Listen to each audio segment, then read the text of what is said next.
Halo Sobat Linux, ketemu lagi sama saya, Tux, pemandu kalian hari ini. Siap buat jalan-jalan di dunia komen lain? Jangan tegang dulu, ini bakal seru banget kok. Anggap aja kita mau tur ke sebuah rumah digital yang super canggih. Yuk ikutin saya. Oke, kita mulai ya. Coba deh lihat gambar ini. Kelihatannya mungkin ribet ya, kayak benang kusut.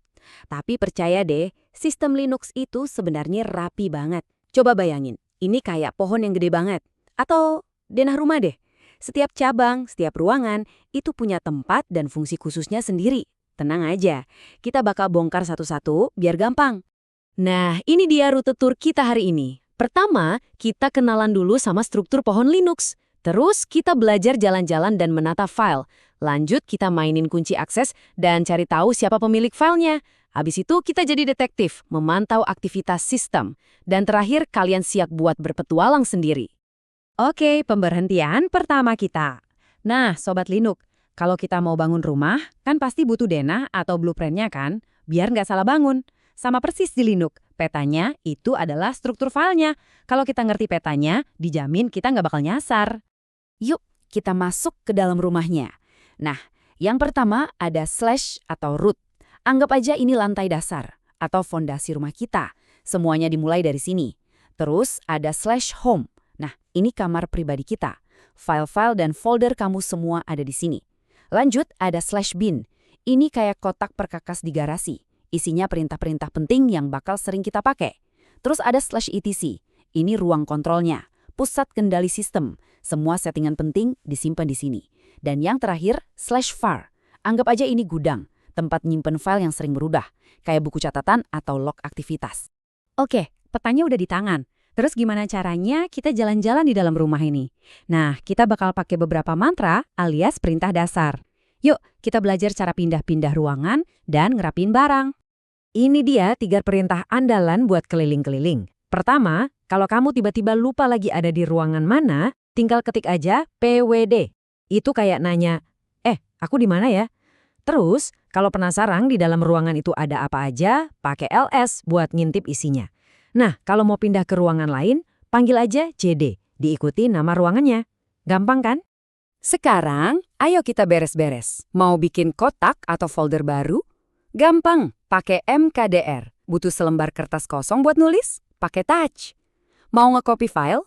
Pakai CP. Mau mindahin atau ganti nama file? Pakai MV. Tapi hati-hati banget sama yang satu ini, RM. Ini buat ngehapus.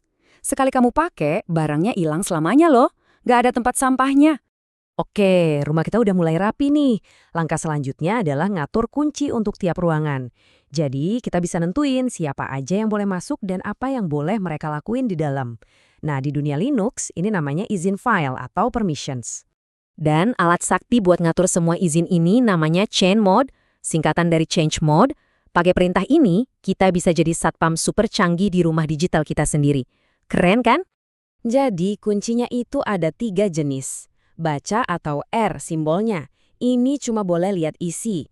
Terus tulis atau W, ini boleh ngubah isi. Dan eksekusi atau X, ini buat ngejalanin file. Nah, yang unik, tiap kunci ini punya nilai angka. Baca itu 4, tulis itu 2, dan eksekusi itu 1. Kerennya, kita bisa gabungin.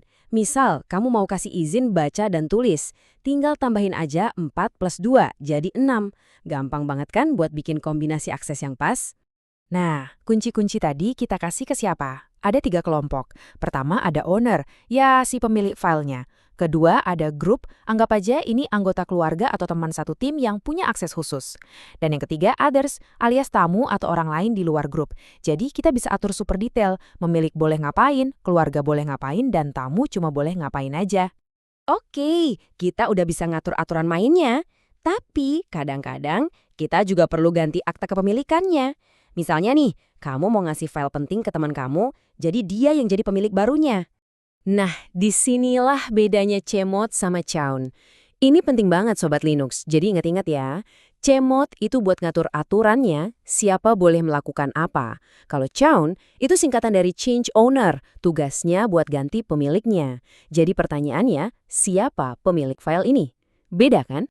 Sebagai pengelola rumah yang baik, tugas kita nggak cuma nata dan ngatur, kita juga harus jadi penjaga. kita mesti tahu apa aja sih yang lagi terjadi di dalam rumah digital kita setiap saat. Dan alat paling canggih buat tugas ini adalah perintah top.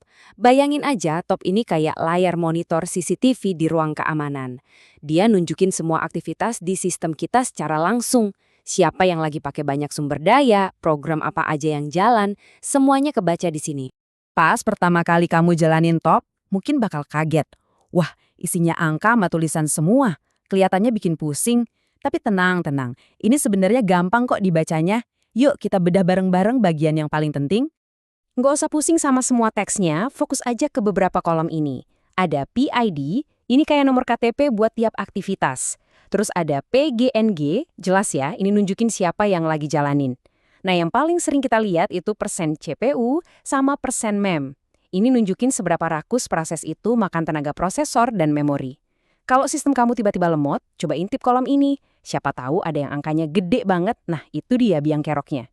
Terakhir ada perintah, ini nama aktivitasnya. Dan tur kita selesai. Selamat Sobat Linux, kalian udah berhasil menjelajahi dasar-dasar rumah digital kita.